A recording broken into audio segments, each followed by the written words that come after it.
In the 4 years I was with Amelia Liu, we were very compatible.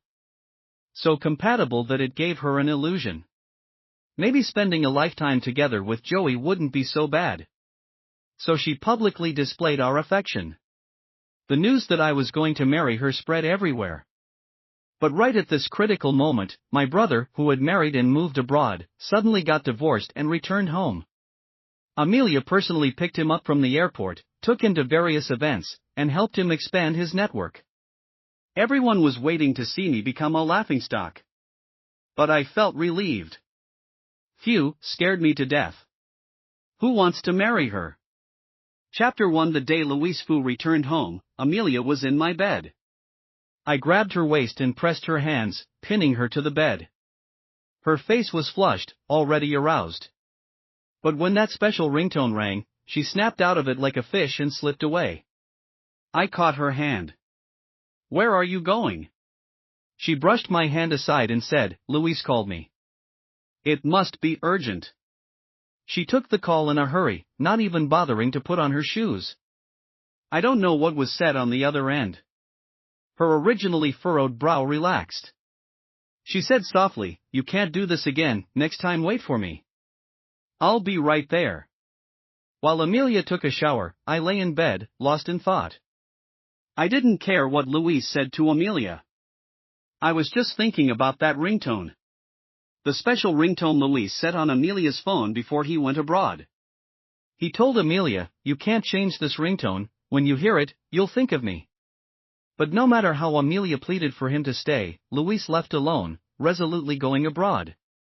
That day, Amelia drank a lot, angrily threw her phone to the ground, shattering the screen. But she regretted it and cried all night, full of resentment and helplessness. Later, she got a new phone and for some reason wanted to find that special ringtone again. At first, she just wanted to hear it one more time, to say a final goodbye to the past.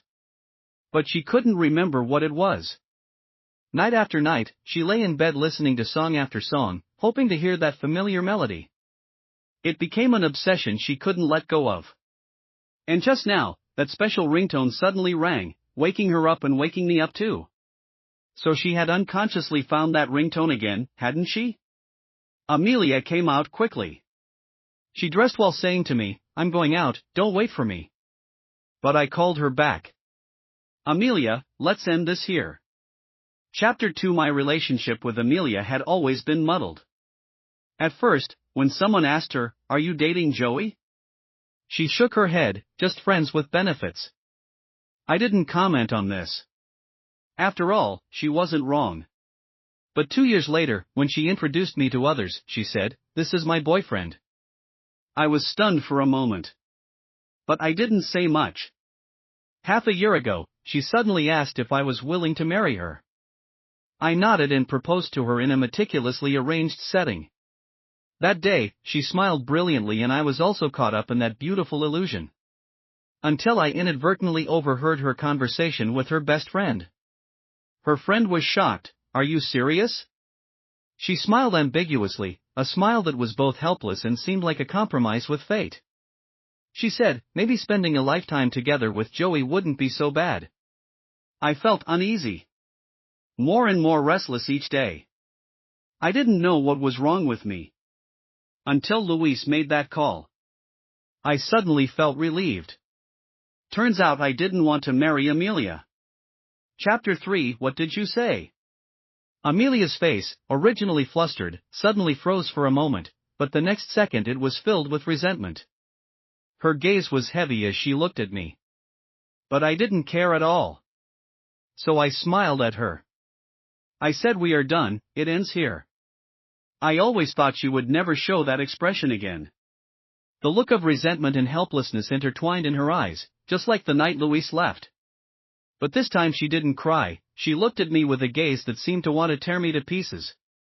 A moment later, she turned her head and chose to leave, only leaving me with a cold, distant back and a whisper so faint it was almost inaudible, "Then so be it." Chapter 4. I heard about Louise returning from abroad from a friend. Along with the news of his divorce, it seems that the young model cheated on him, saying it was for the sake of art, so she slept with the photographer. In the end, not only did she cheat on him, but she also took his money and ran. Ah, artists, we really don't understand them. I found it amusing. I couldn't help but remember when he insisted on marrying that young model and resolutely went abroad with her. He said she was his muse, the purest light in the world. He said we ordinary people with our prejudiced views didn't understand love, let alone undying devotion until the end of time. But he couldn't see that what maintained their love was the large amount of living expenses sent from home every month. And that money was actually earned by me. But none of that mattered. It's been 3 days since I told Amelia we were done. I sent her a message asking when she would come to pack up her things. She ignored me. I contacted her assistant, asking him to handle it. The assistant hemmed and hawed, constantly making excuses. So I changed the locks and decided not to bother anymore. I bought this house for Amelia because she said she liked the tranquility of the river flowing under the bridge every morning. So I stayed with her in this inconveniently located edge of the city. Now that I've moved back to a spacious apartment near the office, I realize how foolish I was before. Isn't it nice to sleep half an hour longer? Back at the office, I suddenly remembered there was a banquet tonight. Originally, I was supposed to attend with Amelia, but now I needed to find someone else last minute. So I asked my assistant to arrange someone to accompany me to the banquet tonight. The assistant looked puzzled. Aren't you going with Manager Lou?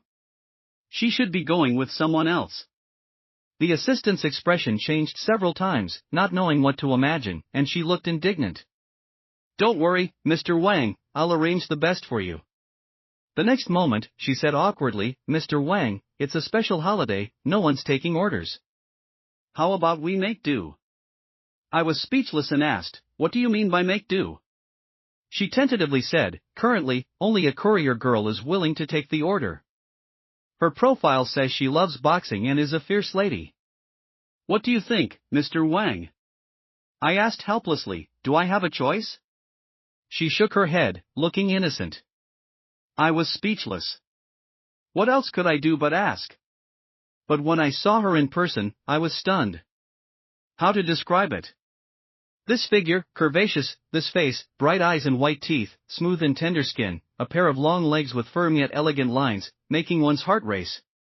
This wasn't just making do, this was a hidden gem among courier girls, a bona fide goddess. If only she weren't so talkative. We're a proper company, we don't take escort jobs. Of course, it's not entirely off the table, but that's a different price. And manager Amelia Lou, she won't complain about me, right? I have a 99.9% positive rating. If I get a complaint, my bonus is gone. Of course, all this can be resolved if you insist. Shut up. I couldn't take it anymore, gritting my teeth and spitting out the words. She looked innocent, calmly finishing her sentence, it'll cost extra. I took a deep breath, be quiet, or I'll file a complaint. Of course, if you perform well, I'll give you a 5-figure bonus afterward. She gave a satisfied okay sign. Don't worry, I'm a professional. Chapter 5 The professional lady had sharp eyes. As soon as he walked in the door, he exclaimed, what the hell? My brow twitched, and I angrily rebuked, no swearing. She pointed not far away and said to me, your fiancé is over there. Of course, just my fiancé alone wouldn't have elicited such a reaction from her. The main thing was the man standing next to my fiancé. And my fiancé was holding his arm, smiling charmingly. She looked like she was enjoying the drama, saying, you've been cheated on. I was speechless and helplessly responded, that's my brother.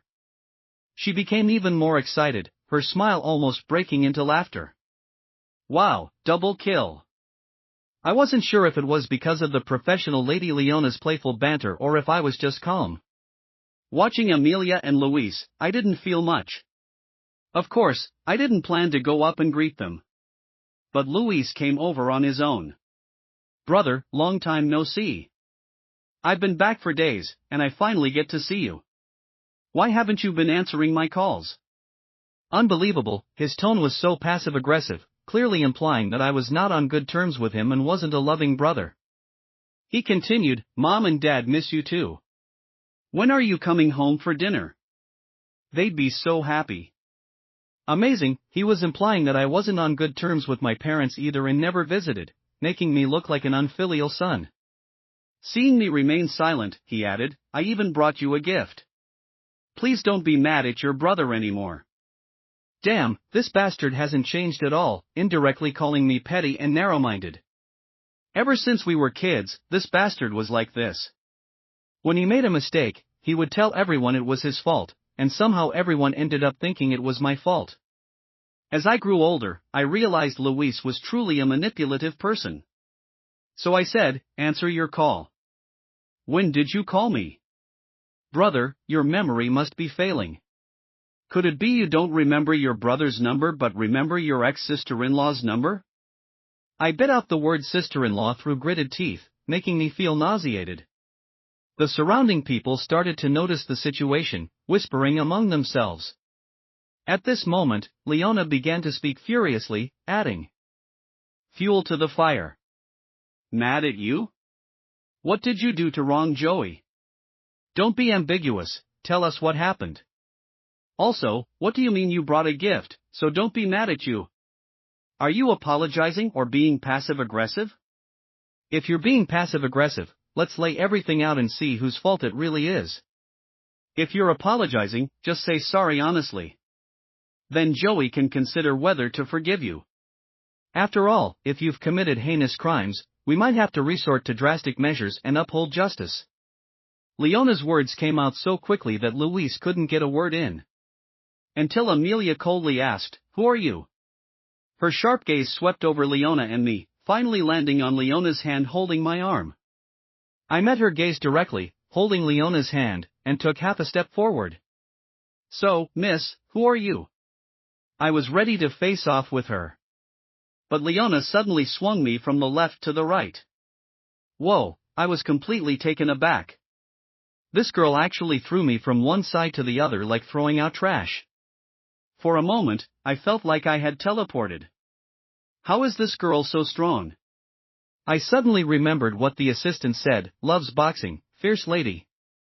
Could it be that this wasn't a metaphor but literal? Alright, this girl has some skills. Amelia glared at Leona fiercely. Take your hand off. Leona raised her chin like a proud peacock. She deliberately interlocked fingers with me and said arrogantly, in a lawful society, harassing someone else's companion is not allowed.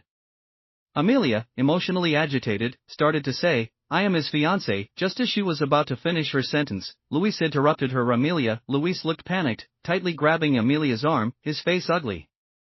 Amelia glanced at me. Just one look, and she turned her attention back to Luis. She suppressed all her resentment, let Luis grasp her hand tightly, and turned to leave. Chapter 6. That night, aside from the conflict with Amelia and Luis, Leona was very professional. She said her face was about to go numb from smiling. And she had to smile gently and gracefully, which was damn difficult. She also asked if I was tired too. It's ridiculous. Drinking, smiling, chatting, and to maintain your dignity, I could only eat a little bit. I feel like my soul has been drained. Hearing this made me want to slap her. Damn, she ate 4 whole Peruvian roast chickens. Where's my dignity? Couldn't she see everyone looking at us in shock? But I had to admit, it was indeed exhausting. I gave Leona a big red envelope and said I'd request her again next time. She left with a dark face, constantly emphasizing, I'm a decent person. I nodded absent-mindedly. Sure, I'll recommend you for more work next time. After sending Leona off, I slowly went home. As soon as I got upstairs, I saw Amelia. She stood there expressionless, looking at me calmly. I didn't want to deal with her and tried to walk past. But she bumped into my chest, holding onto me tightly, refusing to let go. I reached out to pry her arms off me. She ignored this, standing on tiptoe to kiss me. I got a sudden shock and pushed her away hard, shouting, "Get away!" Amelia stumbled but got up as if she hadn't heard, continuing to cling to me. I grabbed her by the collar, holding her away from me by her collarbone, keeping her at a distance. Amelia looked incredulous. She took a step back, her gaze poisonous. You pushed me? Who do you think you are? Wasn't it you who was so horny you had to crawl into my bed like a dog in heat? Even though I had said it was over. Even though I thought I had let go. My heart still clenched sharply. It felt like it stopped beating for a few seconds. My mouth filled with the taste of iron. So this was how she had always seen me. I nodded and said, "Yes, you're right. I was horny. I initiated it, but so what? Did I force you? We played a consensual game. Now I'm saying it's over, so it's over. If you touch me again, that's unacceptable." Chapter 7. Amelia and I could be considered childhood friends. We were born in the same year, with me being 3 months older. Our families had business dealings, and our parents were friends. Even our homes were connected. Amelia was the first person I had a crush on. But she didn't like me. She liked Luis, who was sunny, cheerful, and like a little son. As for Joey, I was dull, boring, and lifeless.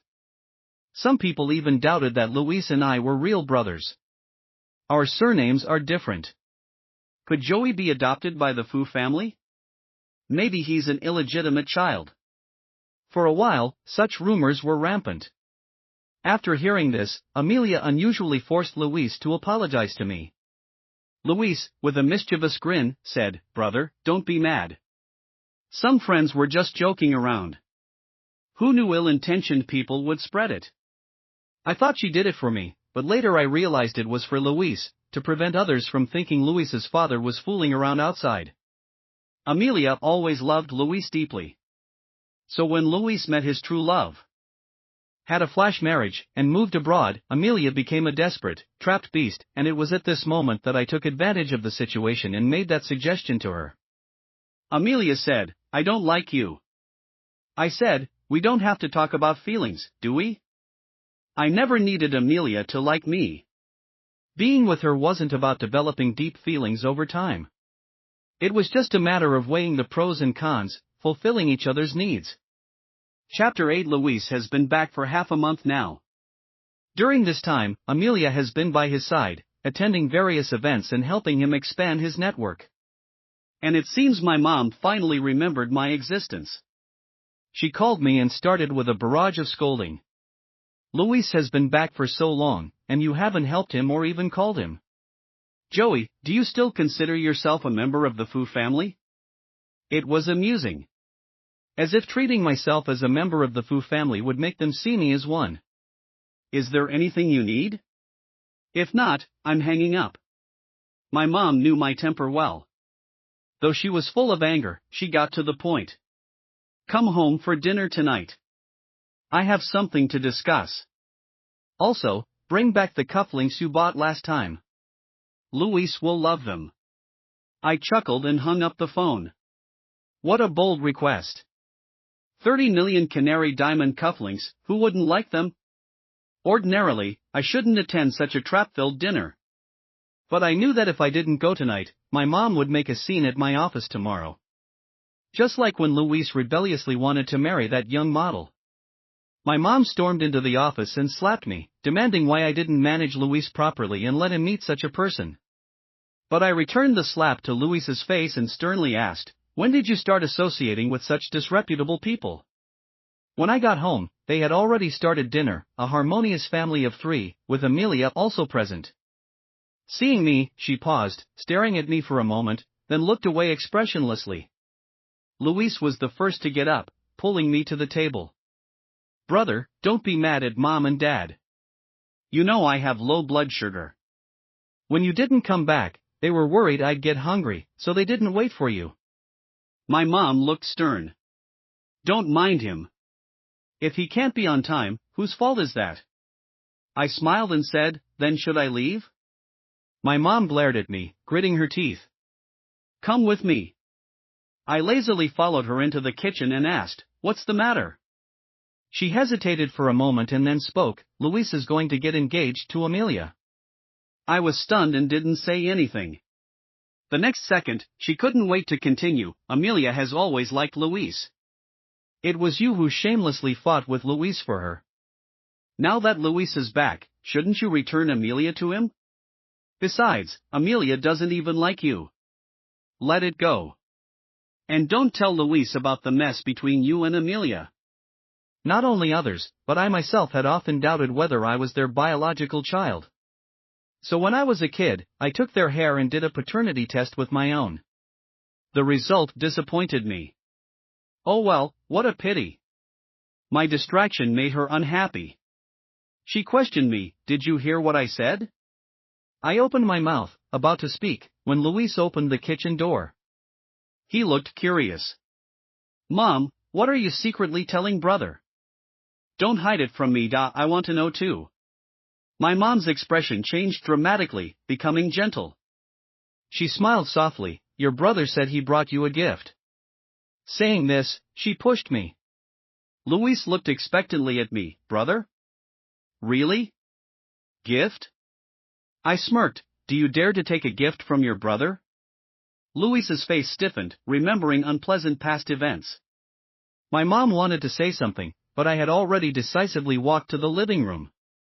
After all, I still had a big job to finish. What a feast! This table full of food, all Luis's favorites. I looked at Amelia with a dark expression.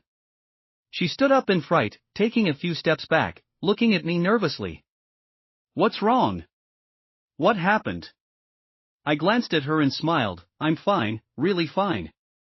Never been better." I grabbed the edge of the table and lifted it a bit. It was heavy, no wonder it was a marble table. But since I came to this trap-filled dinner, I was prepared. So I made a call. "Leona, bring the hammer up here." Less than 10 seconds after hanging up, Leona burst in. She asked, "What do you want to do?" I tilted my chin up. "Hand it to me." "Joey. Don't you dare." I wasn't sure whose voices they were, probably Amelia and my mom.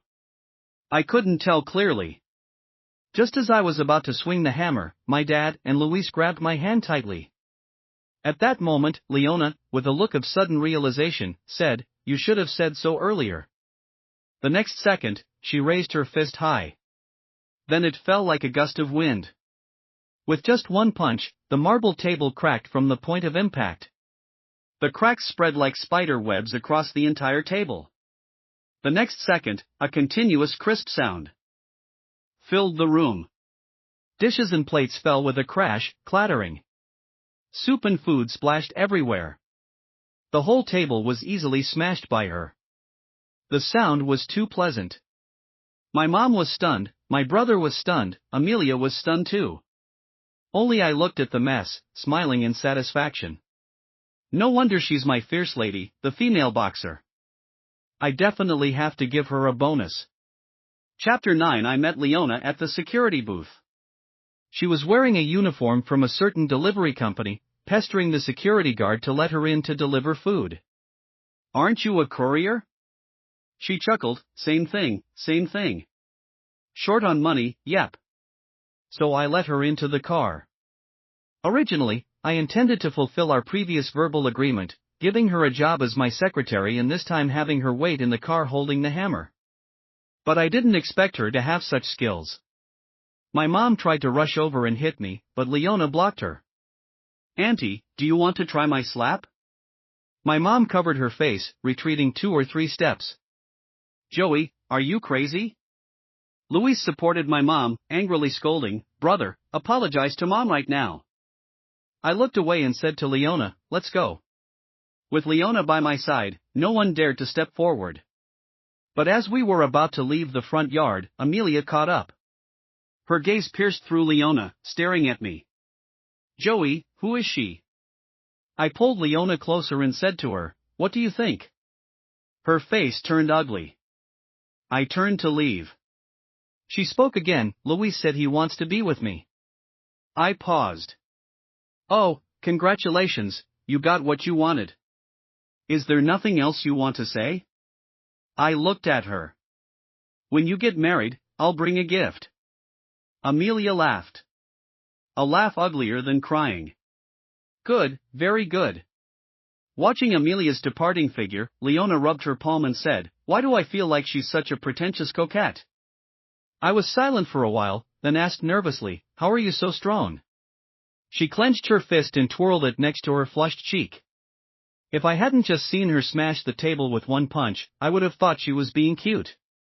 With a proud face, she said, "Don't underestimate women. I've been at Maname, and I've dabbled in Muay Thai, Judo, and Taekwondo." Looking at her lively appearance, I became curious about what kind of family raised such a kid. "Want to be my personal secretary?" Leona blinked. "Personal? How personal? Is it the proper kind of secretary?" I was speechless. She shrank her neck. Well, how much is the salary?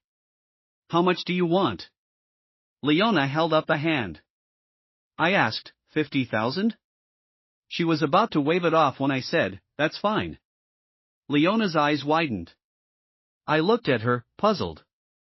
"What were you about to say?" She suddenly hugged me tightly, rubbing her face against my clothes, changing the subject. "From now on, you are my benefactor. I promise to be on call 24 hours a day." I felt like a tightly wrapped noodle and said helplessly, all right, I got it. Let go, we can discuss this calmly.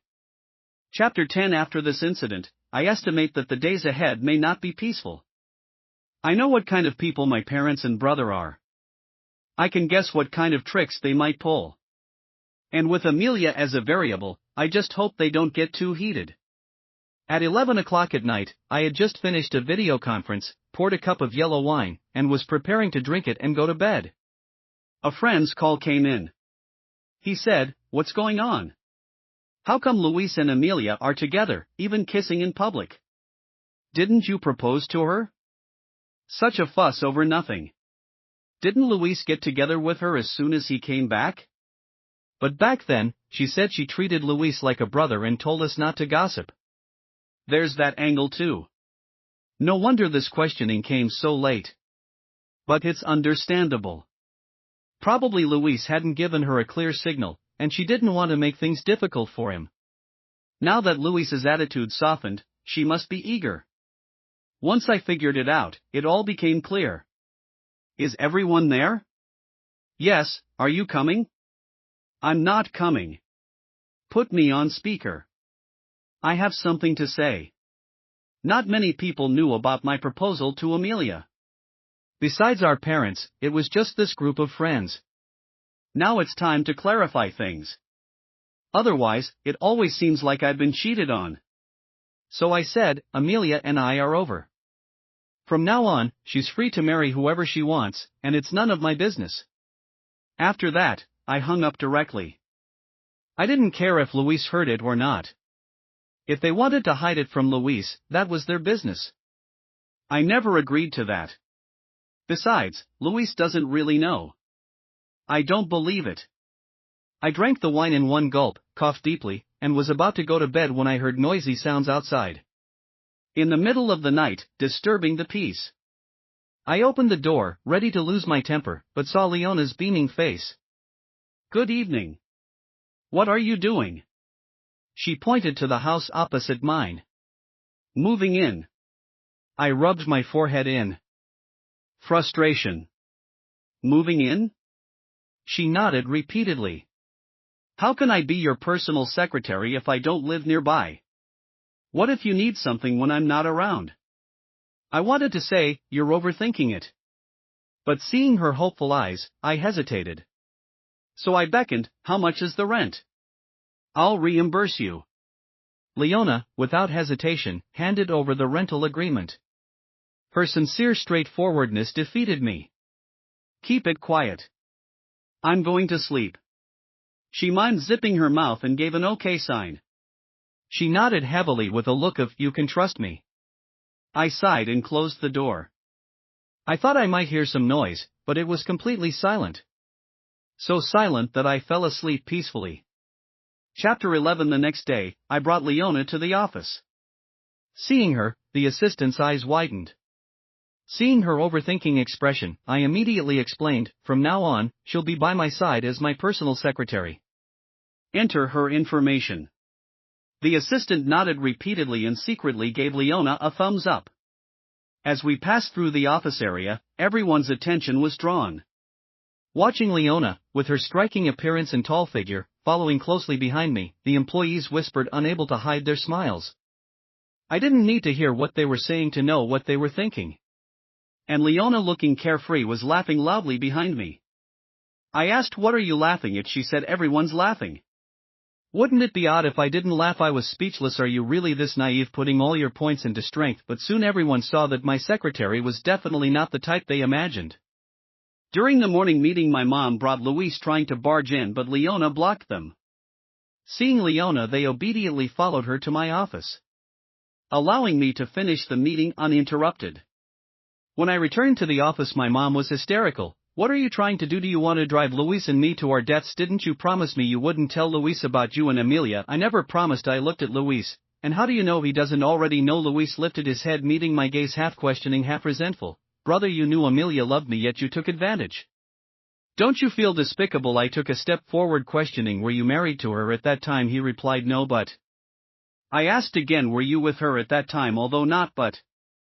"Who was she to you then? Your girlfriend or your wife?" He was speechless, muttering, "She was nothing." I sneered, reprimanding. "Good, so she was nothing, yet you dare to question me. What I did with her, how I did it, has nothing to do with you. And what are you? Weren't you off pursuing your own love? What now? After getting married you still want to back up someone like you? Blind and indulgent, dare to act deeply affectionate and question me. I suggest you clear the water from your brain.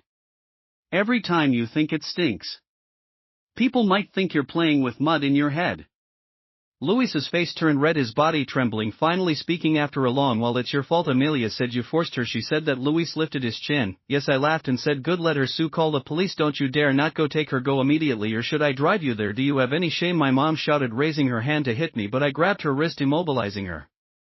Luis angrily shouted, "You dare hit Mom? You're truly a bastard with no parents." He pretended to punch me, but seeing Leona's bright, expectant eyes, he froze. I let go of my mom's hand, glanced at the time, and asked, "Anything else? Will you leave on your own, or should I call security?" The drama concluded. I thought today would be peaceful for a while. But the assistant hurried in. "Manager Lou rejected the cooperation plan submitted a week ago." I asked in a deep voice. "Reason?" The assistant shook his head. "No reason." I said. "Submitted again." "It was rejected again. Clearly Amelia did it on purpose." I called her. "What do you want?" she said softly. "If you want to talk, come yourself." Leona drove me to Amelia's company. She slipped a panic button into my pocket. For the first time she looked serious and said, "Press here and wait 10 seconds. 10 seconds? Can you fly anyway? It's not like I'm going into a lion's den." I believe that no matter the business dispute, there are always boundaries. In her office, Amelia spoke slowly. "Uncle wants to return to the company. If you step down as president and hand over the company to him, all cooperation between Fu and Lu will continue as usual." I silently looked at Amelia and asked, "Is this also Luis's request?" Amelia frowned unhappily. "What does this have to do with Luis?" "Amelia, I began this company, was built step by step by me, and you know it's my grandfather's legacy. Yet you still want to do this?" Amelia's lips pressed tightly together. "Why are you always so stubborn? You know that if you take a step back, your relationship with the family can improve. Why must it come to this?" "Joey, I'm doing this for your own good. I promise if you give up the company, I'll mediate and have Uncle and Aunt forgive you." "You don't have to do this. Once we get married you'll..." I could barely hear what Amelia was saying. Just the word forgive left me stunned. "Wait, what? Forgive me? Why do they need to forgive me? Do they have the right to forgive me?" "Amelia, do you hear yourself? Some things I don't like to think about, but that doesn't mean I've forgotten them." Chapter 12. My name is Joey. I took my grandfather's surname. Grandfather married into the Fu family. He and my grandmother were deeply in love, diligently managing the Fu Corporation, not caring what their son's surname was. But my grandmother felt guilty. After my mother gave birth to me, she suggested that I take my grandfather's surname. My parents didn't hesitate to agree. They left me with my grandparents and went abroad. Grandmother regretted it. She thought it was her idea that blocked my relationship with my parents. But it wasn't. My parents didn't love me, they didn't even want to have me. They were traveling the world when I was conceived. They planned to have an abortion, but it was too late and would harm my mother's health. Repeated morning sickness wore her down to skin and bones. The late-stage stretch marks nearly drove her to collapse. She had a difficult labor, transitioning from natural to cesarean, suffering twice in one birth. She said I was here to collect a debt. I can't love him. Seeing him annoys me and I can't help it. When I was 3 they finished their travels and returned home. Grandmother encouraged me to get close to her. But she pushed me away. Don't touch my dress. Why are you so dirty? You're so disobedient. What kind of teaching did my in-laws give you? You look like an ungrateful wolf, impossible to raise well, better to have another one. And so Luis was born with their full expectations.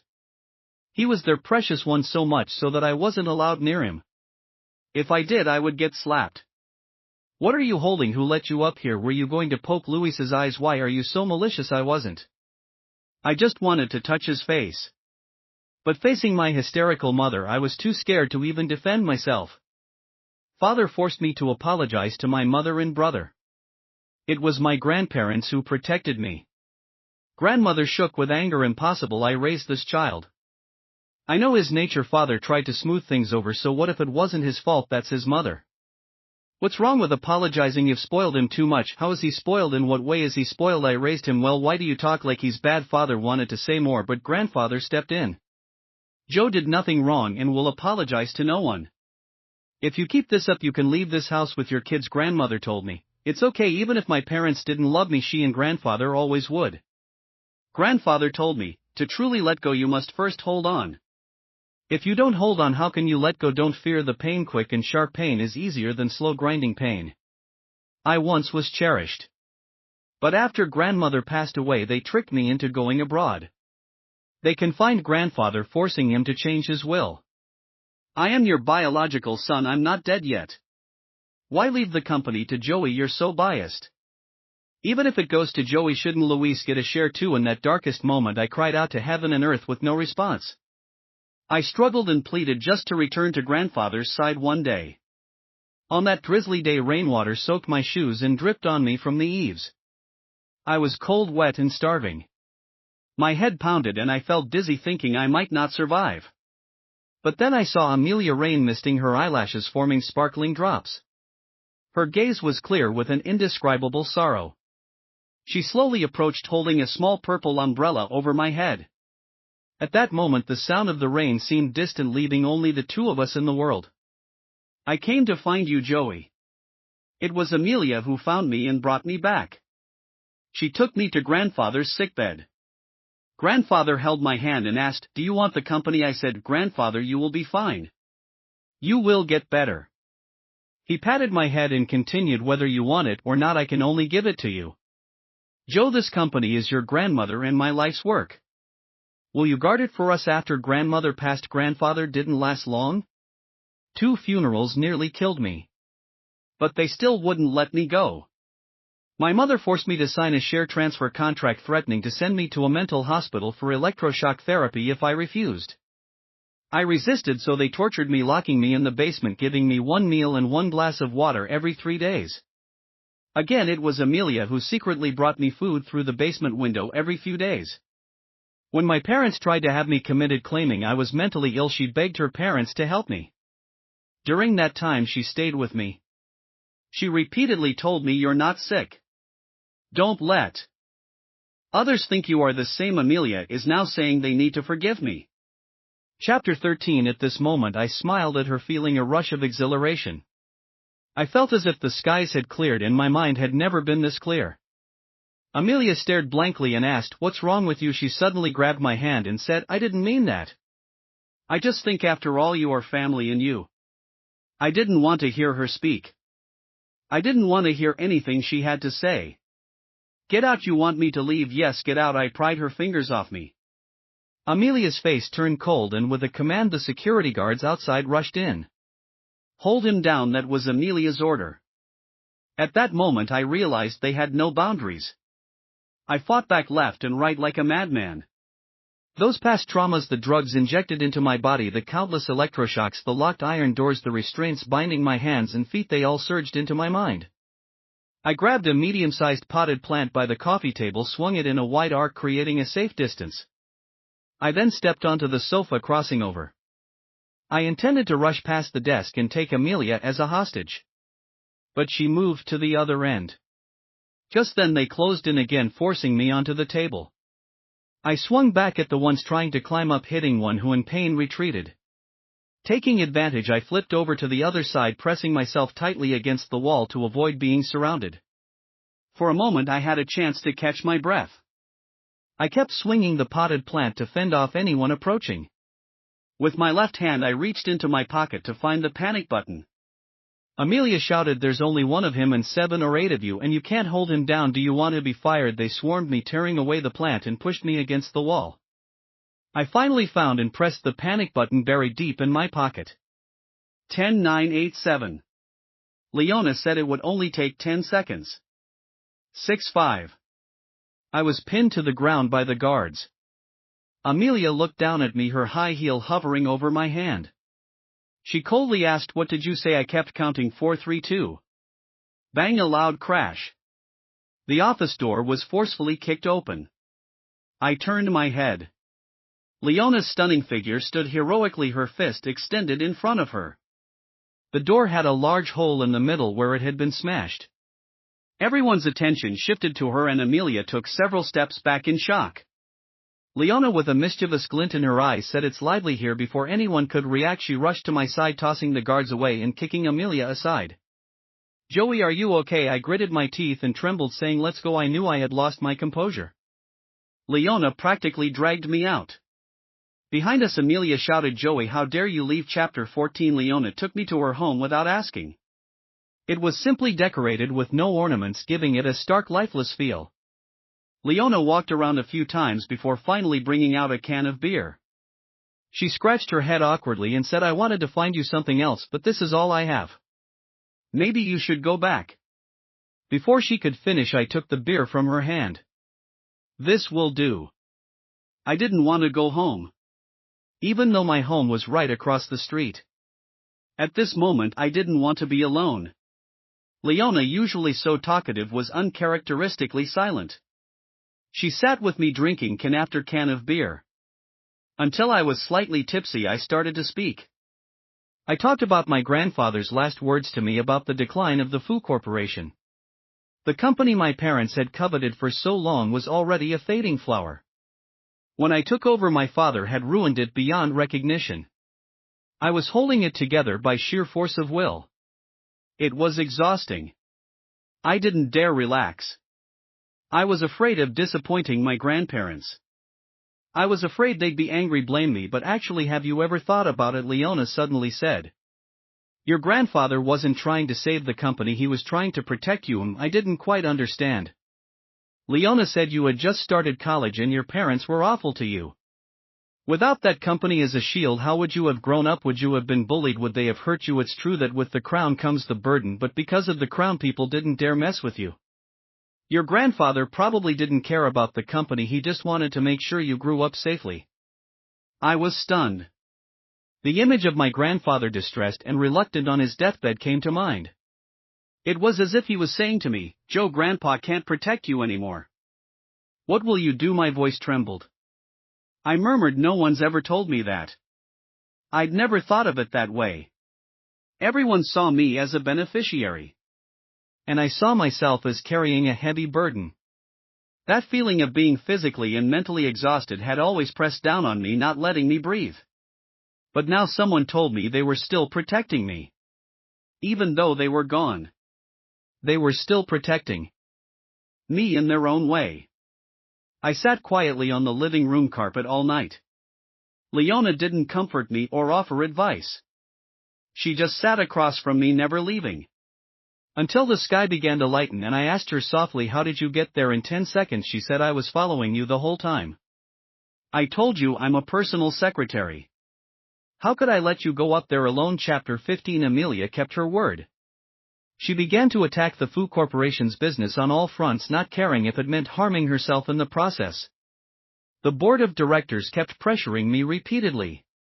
My parents, on the other hand, suddenly went quiet. They were waiting to reap the benefits. Luis came to see me pretending to be kind. Brother, don't blame Amelia. She's doing it for me. Father is old and our parents have been suppressed for too long. I just want them to have a secure old age. I was too busy at the time. I didn't even want to give him a glance. I just told Leona throw him out. Louis stormed off in a huff. Joey, one day you'll beg me. Beg him? Is that possible in my busy schedule? I took a moment to think about it. Probably not. Amelia gradually undermined my authority. I didn't resist. Everyone thought I was a goner unable to bounce back. But they didn't know I had been busy making money. All the deals Amelia blocked were snatched up by a company called Dombois Investment. The reason I hadn't left yet was to wait for those key staff members who had resigned and wanted to leave with me. I sighed and told Leona I really envy those rich second-generation heirs who just need to live off their family wealth. As a third-generation heir, I feel so helpless. Leona's face was odd. Why? I pouted. Haven't you heard wealth doesn't last 3 generations? What are you going to do? I shrugged. Since I can't live off the family wealth, I'll have to become a lonely and cold tycoon myself. Leona rolled her eyes. Poor you. I suddenly stepped forward. She shrank back. What are you doing? I pulled her collar aside and saw the dark red hickey. I couldn't help but ask, how many days has it been? Why hasn't it faded? Leona turned green. She slapped my hand away, looking fierce. Do you have any shame? Broad daylight. What are you trying to do? I said innocently. I'm just concerned about you. What else could I do? Leona's earlobes turned crimson. Don't pretend to be kind. How am I pretending? If you were really kind, why didn't you stop when I said no? I stammered. Isn't it true that when a girl says no, she means yes? Leona glared. My no means no. Got it. I'll be careful next time. Getting into bed with Leona seemed natural. After she fed me for a week straight, one night she cooked a big meal. We drank, she kissed me, and I held her. Chapter 16. The day I was removed from my position was bright and sunny. My father was full of joy, waiting for me to step down. President Wang, please. I nodded and stood up, calling out. Those who had been waiting to leave stood up and followed me. The scene was grand and impressive. This was the moment I had been waiting for. I had to admit it felt great. My father's face changed. What's going on? The obsequious manager stepped forward. They're useless anyway. I approved their resignations. My father looked at me suspiciously. I grinned at him and said, you've just cut your own artery. They wouldn't realize it immediately. But the fall of the building was only a matter of time. The day I left the company, Amelia was waiting for me downstairs. She said, come with me. I'll help you start over. I looked at her in confusion. Why do you think I would go with you? Amelia frowned. Don't be like this. Even though you have nothing now, Before she could finish, Leona appeared. She leaned on me, pressing her face against my chest, glaring at Amelia. I told you, in a law-abiding society, don't mess with my man. After her fierce words, she pouted, looking aggrieved. You said you'd take responsibility for me. That look made me seem like a heartless man. I chuckled and rubbed her head. Didn't say I wouldn't. Amelia's eyes turned red, staring at me and Leona. You're with her. You lied to me, didn't you? I don't believe it. Amelia don't bother me anymore. But she didn't give up, stepping forward to grab me. Leona turned and raised her fist. I said don't. She glared at me. Are you protecting her? I sighed. I'm protecting you. Do you want to go to jail? If you go to jail, who will cook for me? I pulled Leona to leave. Amelia shouted, Joey. I turned to look at her. Her gaze was a mix of resentment and pleading. If you dare leave with her, we're really over. I laughed. Amelia, when you helped them against me, we lost the last bit of our connection. I didn't want to hear more from her. Neither did Leona. She childishly covered my ears and hung onto me. I sighed and picked her up. Chapter 17. The yellow jacket is mine, and I've never tried to hide it. It was no surprise that Amelia found out. When she stormed into my office, her face was red, full of disappointment and resentment. You've been lying to me. I asked Amelia, what did I lie to you about? She gritted her teeth and spat out 2 words, Yellow Jacket. Amelia, you should have done your research before confronting me. I founded Yellow Jacket 3 years ago. I told you about my hopes, my plans, and my dreams, but you didn't listen. Amelia looked bewildered, clearly having forgotten. But the Fu Corporation was entrusted to you by your grandfather and you just abandoned it. I laughed. Get it straight. Did I abandon it, or did you all force me out? I didn't really want to force you out. You just wanted to make me bow down, didn't you? My words made Amelia clench her hands at her sides. You know I'm not someone who bows easily, so you used what I care about most to manipulate me. I can understand all that, but what I don't get is why you did it. No. Amelia shook her head in panic. I was just angry at you. I wanted you to bow down to coax me and come back to me. We were ready to get married, but you suddenly said it was over. Joey, why are you treating me like this, betraying me like this? Her words were so absurd. They left me speechless. Before I could respond, Luis stormed in. He rushed at me, but Amelia stepped in front of him. What are you doing? His eyes blazed with anger as he questioned me. Did you force Amelia to come here? How can a brother like you fight with your own brother over a woman? Do you think she brought you back from abroad because... Stop talking. Amelia looked at him in horror, trying to cover his mouth. If you say one more word, we're done. Luis, filled with rage, said. Amelia, what's wrong with you? You're willing to break up with me for him? This farce made me laugh. My laughter infuriated Luis. He shouted, do you think you've won? Are you feeling proud? I nodded seriously. Seeing you upset makes me happy. Luis's face turned red with anger. How, you're proud? Do you really think she likes you? Don't you know that what you thought was your salvation was actually all for me? Stop talking. Shut up. Slap. Amelia slapped Luis hard. She was trembling, looking at me in panic. No, Joey. Luis seemed to expect me to break down. Amelia looked at me with caution. But in truth I felt no turmoil inside. I said, I know. Someone had asked Amelia why she brought me back from abroad and why she protected me. Did she fall for Joey? She said no. How could I care about his life or death if he just died like that? It would lead to an investigation involving Luis's parents, causing a lot of trouble for Luis. I had recorded those words and kept them on my phone, listening to them over and over. Now I played it for Amelia. Her face turned white as a sheet. Why, if you knew, why did you stay with me? I leaned back in my chair, thinking about how to phrase it. Maybe I was too young then. Losing two close family members and being betrayed by the rest, I felt like I couldn't go on. But to live I needed something to hold on to. No matter why you were good to me, you were still good to me. So I fell for you. But Amelia, loving you is a doomed losing deal. What should I do about it? My grandfather always told me to pick things up and put them down. What does that mean? It means you have to pick them up before you can put them down. So I thought, how can I let you go? The first step is to have you. Amelia took 2 uncontrolled steps back. Are you telling me that every day we were together it was all just to leave me? I looked at her silently. She shook her head. I don't believe it. You love me. You do love me. Love you. My foot. The office door banged open. Leona's bag flew in ahead of her, hitting Amelia. Amelia groaned, taking 2 steps back. I quickly moved forward, catching Leona as she leaped into my arms. She was shouting, her arms flailing. I've been out for 3 hours and you come to mess things up? So annoying. Amelia clutched her aching stomach, her face growing paler. You're getting back at me, aren't you? You're not really together, you're just getting back at me, aren't you? Fine, I lose Joey. I give up, just come back, I'll agree to anything. You really asking for it? Leona raged, struggling like a wild boar. I turned back in irritation amid the chaos. You're overthinking it. No revenge, I just don't like you anymore. I didn't see Amelia's reaction. But Leona laughed.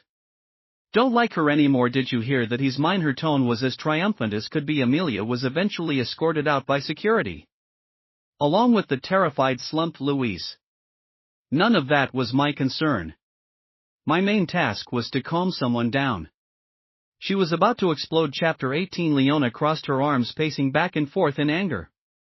How did she get up here? Is the downstairs security system just for show? And those security guards, are they useless? No way, you need to fire them all and replace them.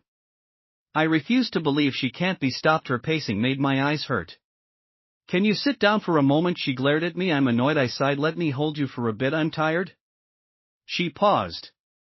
After a second of hesitation, she obediently walked over to me. I wrapped my arms around her waist, pulling her into my lap. Finally, some peace. I asked her, where did you go? She said, I had some business back at the company. Leona held multiple roles. Besides being my personal secretary, she also had a position at a design studio. I found out later that this seemingly tough delivery girl had studied design. On a whim I asked, do you want me to invest in you and set up a studio for you? Actually, I need to tell you something. Hearing the reluctance in her voice, I looked up suspiciously. What is it? Did you cheat on me? Impossible. She almost jumped up. Then what is it? She picked up the finance magazine on my desk and pointed to an interview on the cover. You know this person, right? Yeah. He's my dad. And that design studio, it's mine. I'm the rich second generation heir you talk about who should be living off their family's wealth but insists on starting a business. Life is indeed full of surprises. Leona explained that her father always saw her as a problem child. He wanted her to go to business school. She chose to study design. He wanted her to study abroad. She chose to stay home and learn martial arts. He wanted her to return and take over the family business. She chose to start her own company. I'm not trying to defy my dad. I have my own ideas. I was practically born in Rome, and for me studying or starting a business is just training. But for many others it's a matter of survival. I had a classmate who was excellent and had great ambitions. After graduation she got married and had kids. When I saw her again she was working as a cashier at a convenience store. Those hands could draw the most beautiful clothes, but now they're doing repetitive, meaningless work. I've met too many girls like that. Because of their gender, their age, or past choices, they don't get opportunities. I just want to give them another chance. I looked at her silently. Then why did you work as a delivery girl? Leona's mouth turned downwards. I ran out of money. I couldn't pay salaries, so you took on side jobs to support your company. Yes, sigh. Looking at the helpless kitten before me, I patted her head. How is your company doing now? She looked even more broken. Not good. Gather your company's financial statements and operational reports for me. What are you going to do? I'll evaluate them. If it's worth investing in, I'll invest in it under the name of Yellow Jacket. And if it's not worth it, then I'll invest in it under my name. Leona hugged me tightly. What if it fails? I kissed her. If it fails, it fails. I can afford it, but I will have to work even harder. Chapter 19. Yellow Jacket continued to grow as planned. Meanwhile, news about Fu Corporation kept reaching my ears. They say a new broom sweeps clean. The first thing my father did was set up a studio for his beloved son, reportedly poaching several top-notch agents at a high price. He invested heavily in promotion and hype, waiting for a big hit. He also used his connections to land a major government project. Just as he was enjoying his success, my mother hosted an extravagant banquet as if to show off their newfound status. Of course I wasn't invited. Amelia wasn't present either. I heard she and Luis had fallen out after the incident. One day she called me drunk. Leona, tapping on her phone, asked me, can I block her? I thought, you're already doing it and still asking me, but I nodded yes. Amelia must have tried to find me. I heard rumors, but I never saw her. I have to admit, when it comes to tight security, Leona is a pro. For her good performance she asked for a reward. She wanted me to meet her parents. I was quite nervous. But her mother was kind. Her father, however, seemed hesitant. We exchanged contact information. On the way back her father messaged me, are you interested in joining my company? Leona was exasperated. He's given up on me and wants to poach you to manage the company. Leona mused aloud in the car. He keeps pushing me to take over the family business. When will it end? I thought for a moment and said, how about we have a child and transfer this huge responsibility to him? Wouldn't that solve the problem once and for all? Leona froze for a couple of seconds and then slammed on the brakes. She looked at me, blushing furiously. What did you say? I said, once and for all. I took out the ring I had prepared, opened it in front of her, and oddly enough I felt a bit nervous. This isn't the right place or time, but the atmosphere is already set. I don't want to miss this moment. So Miss Leona, will you marry Mr. Joey? Leona's eyes filled with tears. She threw herself into my arms, nodding repeatedly.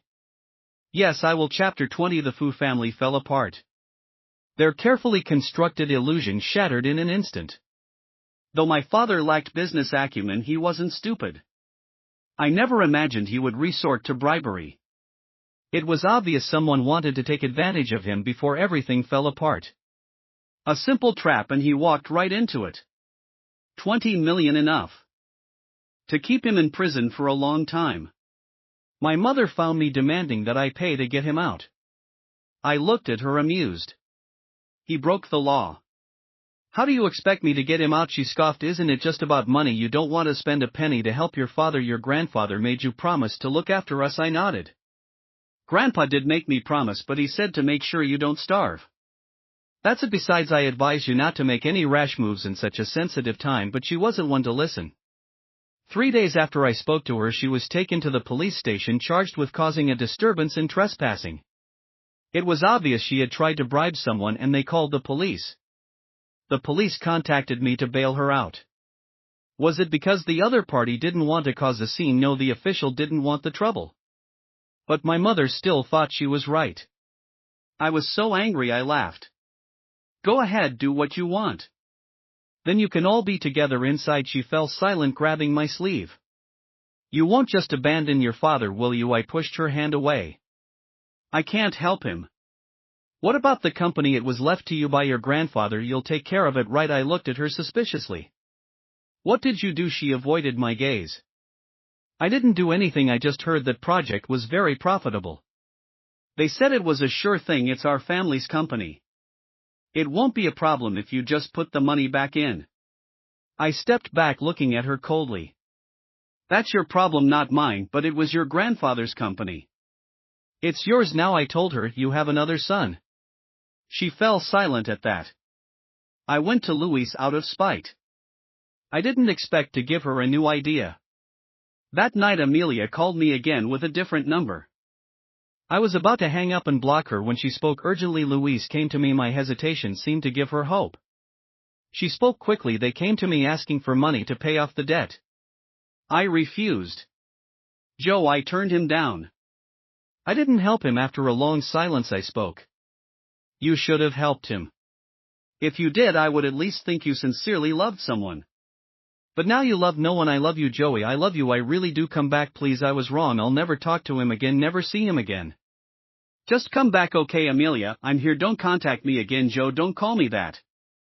It's disgusting. Joe was the name my grandparents gave me, meaning broad-minded, able to carve out a place even in a harsh world. Grandpa said, that's how our family should be. The name represented the expectations of those who loved me. So I only wanted to be called that by those I loved and who loved me. Like Leona. Can I call you that? Leona asked shyly, holding onto my back. I moved heavily, almost breaking her, and asked, do you love me? She shuddered, whispering, I love you, Joe. I love you. Epilogue. Leona and Joey got married in the second year of their relationship. A lot happened that year. For example, his father was sentenced to prison. The Foo Corporation went bankrupt. His mother was in a car accident. Louise pushed her. After Amelia left the country heartbroken, Louise finally realized she would never be with him again. He got scared. He wanted to escape. He planned to sell all his assets and flee the country. But his mother disagreed. She still hoped to be a wealthy socialite. She thought as long as they could fill the company's financial hole, it would still make money. But she didn't know the company's capital chain had long been broken and the money she embezzled couldn't fix it. So the loving mother and son argued over money. Louis pushed his mother. No one knew if it was intentional. Anyway, his mother was hit by a car. The car fled the scene. Louis ran. Missing the best time for treatment, his mother was paralyzed. Joey secretly sent her to a nursing home. As for Louis, he was caught at the airport. Joey and Leona personally led the team. Louise screamed, what do you want? Joey smiled wickedly, nothing, just taking you to a place with food, drink and a place to stay. Louise was terrified. You want me to go to jail? I didn't mean to push her. Leona shook her head in disapproval. Jail? How could we? That would be too much for the young master of the Fu family. After all, they had arranged a better place for him. Right next to his mother. From then on he could talk to his paralyzed mother, chat and keep her company. Why not? Of course, Louise didn't give in easily. So Joey told him, if you dare to leave the nursing home, I'll send your location to your ex-wife. I heard she's been looking for you. You choose, your ex-wife or your mother. Louise was scared to death. His ex-wife was a lunatic, always with a knife, either cutting herself or others. If she found him, he would be tortured. Because it was actually him who had cheated during their marriage. So he had no choice but to comply. Louis thought anyway his mother was taken care of, he wouldn't have to do anything, no big deal. But soon Louise found out he was wrong. That woman had gone mad. She was also mentally ill. She constantly tried to hit Louis, saying he caused her paralysis.